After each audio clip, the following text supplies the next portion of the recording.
নমস্কার। আজ ১৩ই নভেম্বর ২০২৫। বাংলাদেশের রাজনৈতিক ইতিহাসে আজকের দিনটা কিন্তু সম্ভবত অনেক দিন মনে রাখা হবে। হুম। অন্তর্বর্তীকালীন সরকারের প্রধান উপদেষ্টা মোহাম্মদ ইউনুস জাতির উদ্দেশ্যে যে ভাষণটা দিয়েছেন সেটাকে শুধু একটা নির্বাচনের ঘোষণা বললে কিছুই বলা হবে না। না, একেবারেই না। আমাদের হাতে থাকা সোর্সগুলো বলছে এটা আসলে একটা বিরাট বড় রাজনৈতিক পদক্ষেপ।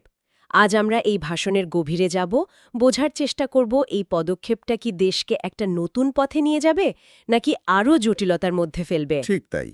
কারণ এখানে শুধু কে দেশ চালাবে সে প্রশ্ন নেই, বরং দেশটা কিভাবে চলবে সেই প্রশ্নটাও মানুষের সামনে এনে ফেলা হয়েছে। আচ্ছা। একদিকে জাতীয় নির্বাচন, আরেকদিকে জুলাই সনদ নামে একটা সংস্কার প্যাকেজের ওপর গণভোট।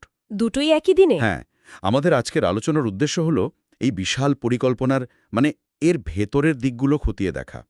এর পেছনের চিন্তাটা কি, আর বাস্তবে এটা কতটা কঠিন। চলুন তাহলে শুরুতেই সবচেয়ে বড় প্রশ্নটা দিয়ে শুরু করি।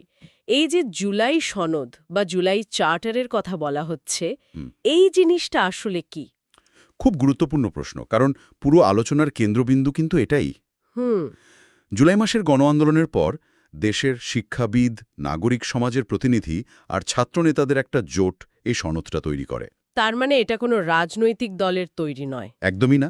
প্রায় ৩ মাস ধরে বিভিন্ন পর্যায়ের মানুষের সাথে কথা বলে, আলোচনা করে এর খসড়া বানানো হয়েছে। এটাকে বলা যেতে পারে দেশের সিস্টেমটাকে ঢেলে সাজানোর একটা ব্লুপ্রিন্ট বা নকশা। দারুণ একটা পয়েন্ট।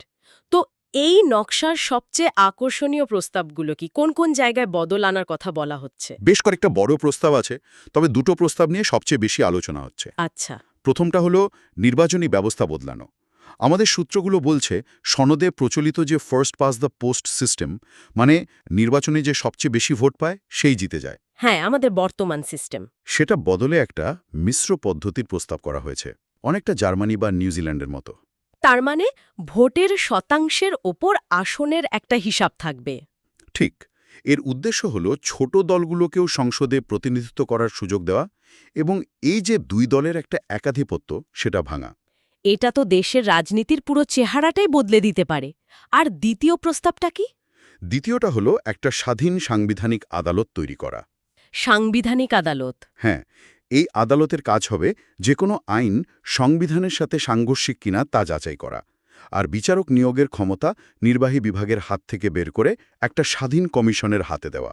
তার মানে বিচার বিভাগের ওপর রাজনৈতিক প্রভাব পুরোপুরি খতম করার একটা চেষ্টা? একদম। এই দুটো প্রস্তাবই কিন্তু দেশের ক্ষমতার ভারসাম্যকে আমূল বদলে দেওয়ার মতো। অবিশ্বাস্য। একদিকে নির্বাচনী ব্যবস্থা, আরেকদিকে বিচার বিভাগ, দুটোই ক্ষমতার মূল স্তম্ভ। কিন্তু একটা প্রশ্ন মাথায় আসছে। বলুন। এত বড় দুটো বিষয়, নির্বাচন আর গণভোট, একই দিনে আয়োজন করা, এটা কি আদৌ সম্ভব? লজিস্টিক্যালি এটা তো একটা দুঃস্বপ্নের মতো শোনাচ্ছে। ঠিক এখানেই সবচেয়ে বড় চ্যালেঞ্জটা। বিশ্লেষকরা প্রায় সবাই একমত যে এটা একটা অভূতপূর্ব প্রশাসনিক চ্যালেঞ্জ। হুম। নির্বাচন কমিশনকে শুধু দ্বিগুণ ব্যালট পেপার ছাপালেই হবে না, ভোটারদের বোঝাতে হবে দুটো ভোটের গুরুত্ব। আচ্ছা, একটা ব্যালেটে তারা এলাকার এমপি বাছবে, আর আরেকটা ব্যালেটে দেশের ভবিষ্যৎ শাসন ব্যবস্থা। দুটো সম্পূর্ণ আলাদা জিনিস। এটা তো বিশাল ব্যাপার। আমাদের হাতে থাকা একটা সূত্র বলছে, নির্বাচন কমিশনের ভেতরকার একটা বৈঠকের নোটে নাকি বলা হয়েছে যে এই কাজের জন্য তাদের বর্তমান সামর্থ্যের চেয়ে প্রায় দ্বিগুণ লোকবল আর বাজেট দরকার হবে। তার মানে শুধু আয়োজন করাই একটা বিরাট ব্যাপার, আর এর সাথে তো স্বচ্ছতার প্রশ্নটাও জড়িত, তাই না? অবশ্যই। একটা সূত্র যেমন বলছে, খোদ নির্বাচন কমিশনের ওপর মানুষের আস্থার হার নাকি খুব একটা বেশি না। হ্যাঁ, এটা একটা বড় ফ্যাক্টর। এমন একটা পরিস্থিতিতে এত জটিল একটা ভোট কি মানুষের মনে আরও বেশি সন্দেহ তৈরি করবে না? একদম। এটাই এই উদ্যোগের সবচেয়ে দুর্বল দিক হতে পারে। একদিকে এত বড় সংস্কারের স্বপ্ন, অন্যদিকে সেই স্বপ্ন বাস্তবায়নের প্রক্রিয়াটা যদি বিশ্বাসযোগ্য না হয়, তাহলে পুরো উদ্দেশ্যটাই মাঠে মরা যাবে। ঠিক। ভোটারদের যদি মনে হয় গণভোটের গণনা ঠিকভাবে হচ্ছে না বা তাদের রায় বদলে দেওয়া হতে পারে, তাহলে হিতে বিপরীত হওয়ার ঝুঁকি থাকে। আচ্ছা, এই তো গেল প্রশাসনিক আর লজিস্টিক্যাল চ্যালেঞ্জের কথা।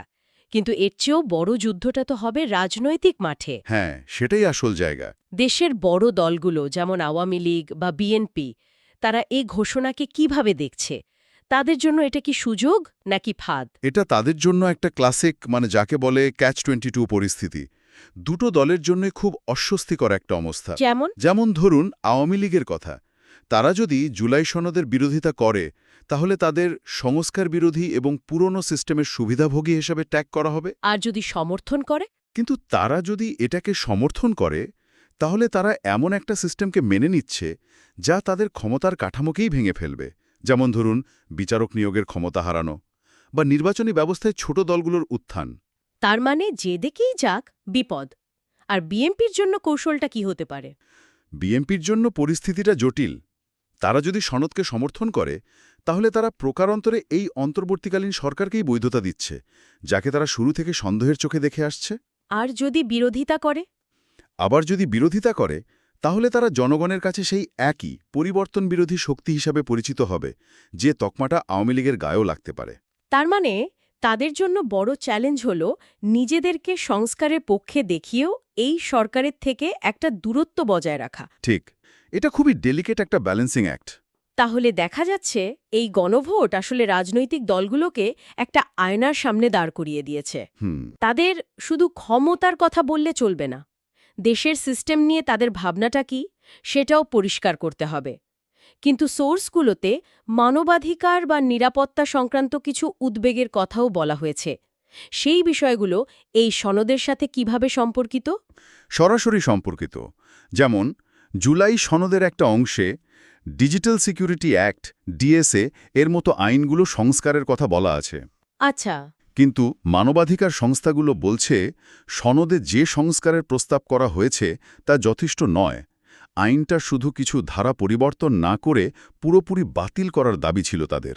তাহলে গণভোটের সনদ পাশ হলেও বিতর্কটা থেকে যাবে? হ্যাঁ, তখন মানবাধিকার কর্মীরা বলবেন যে একটা ত্রুটিপূর্ণ আইনকেই বৈধতা দেয়া হলো। এটা একটা বড় বিতর্কের জায়গা। আর নিরাপত্তা সংক্রান্ত উদ্বেগ? সেখানেও একটা সূক্ষ্ম বিষয় আছে। সনদের একটা প্রস্তাবে সিভিল মিলিটারি সম্পর্কে কিছু পরিবর্তনের ইঙ্গিত দেয়া হয়েছে, বিশেষ করে প্রতিরক্ষা কেনাকাটা এবং গোয়েন্দা সংস্থাগুলোর ওপর সংসদীয় নজরদারি বাড়ানোর কথা। এটা তো খুবই স্পর্শকাতর বিষয়। অবশ্যই, যদিও বিষয়টি খুব সাবধানে লেখা হয়েছে, আমাদের সূত্রগুলো বলছে যে নিরাপত্তা বিশ্লেষকরা এটা নিয়ে কিছুটা উদ্বিগ্ন। তারা ভাবছেন এই ধরনের স্পর্শকাতর বিষয়ে একটা গণভোটের মাধ্যমে সিদ্ধান্ত নেওয়াটা স্থিতিশীলতার জন্য ঝুঁকির কারণ হতে পারে কিনা।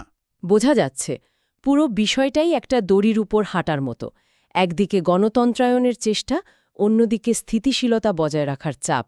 একদম। এই অবস্থায় আন্তর্জাতিক সম্প্রদায় কিভাবে প্রতিক্রিয়া দেখাচ্ছে? তারা কি এই পদক্ষেপকে সমর্থন করছে? আন্তর্জাতিক মহল আপাতত ওয়েট অ্যান্ড সি বা দেখি কি হয় নীতিতে আছে। তারা নিবিড়ভাবে পর্যবেক্ষণ করছে। কেন? এর কারণ কি? কারণ বাংলাদেশের এই মডেলটা একটা গণ আন্দোলনের পর গণভোটের মাধ্যমে সিস্টেমিক সংস্কার। এটা উন্নয়নশীল বিশ্বের জন্য একটা নতুন মডেল হতে পারে। আচ্ছা, এটা একটা ইন্টারেস্টিং পয়েন্ট। যদি এটা সফল হয়, তাহলে অনেক দেশই হয়তো এই পথ অনুসরণ করতে চাইবে। আর যদি ব্যর্থ হয়, তাহলে এটা একটা সতর্ক বার্তা হিসেবে কাজ করবে। তাহলে তারা আসলে ফলাফলের দিকে তাকিয়ে আছে।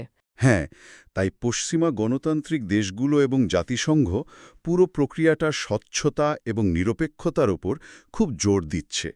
তাদের বিবৃতিগুলো পড়লে বোঝা যায় তারা আইডিয়াটাকে স্বাগত জানাচ্ছে, কিন্তু বাস্তবায়ন নিয়ে তাদের উদ্বেগও আছে। সব মিলিয়ে আজকের আলোচনা থেকে যা বুঝলাম, মোহাম্মদ ইউনিসের এই ঘোষণাটা একটা বিশাল পরিবর্তনের দরজা খুলে দিয়েছে। কিন্তু সেই দরজা দিয়ে ঢোকাটা একেবারেই সহজ হবে না। না। একদিকে সিস্টেম বদলানোর একটা দারুণ সুযোগ, আরেকদিকে প্রায়োগিক জটিলতা, রাজনৈতিক প্রতিরোধ আর নানা ধরনের ঝুঁকির পাহাড়। সারসংক্ষেপ করলে ঠিক এটাই দাঁড়ায়। এটা একটা উচ্চাভিলাষী পরিকল্পনা, যার সাফল্য নির্ভর করছে অনেকগুলো যদি এবং কিন্তুর ওপর। যেমন যদি নির্বাচন কমিশন নিরপেক্ষভাবে কাজ করতে পারে, যদি রাজনৈতিক দলগুলো দায়িত্বশীল আচরণ করে এবং সবচেয়ে বড় কথা, যদি সাধারণ মানুষ পুরো প্রক্রিয়াটার ওপর আস্থা রাখতে পারে, তাহলেই কেবল এই বিশাল কর্মযজ্ঞ সফল হতে পারে। আর না হলে? অন্যথায় মহৎ উদ্দেশ্য নিয়েও এটা একটা বড় ধরনের ব্যর্থতায় পর্যবসিত হওয়ার ঝুঁকি কিন্তু থেকেই যাচ্ছে। যখন একজন ভোটারকে ভোট কেন্দ্রের ওই ছোট্ট ঘরটার ভেতরে দাঁড়িয়ে একই সাথে তার এলাকার প্রতিনিধি এবং দেশের পুরো শাসন ব্যবস্থা এই দুটো নিয়ে সিদ্ধান্ত নিতে হয়, তখন তার মাথায় আসলে কি কাজ করে? কোনটার গুরুত্ব তার কাছে বেশি হয়ে ওঠে? হ্যাঁ, আর একটা সিদ্ধান্ত কি অন্যটাকে প্রভাবিত করে? হয়তো দেশের ভবিষ্যৎ এই মনস্তাত্ত্বিক প্রশ্নের উত্তরের মধ্যে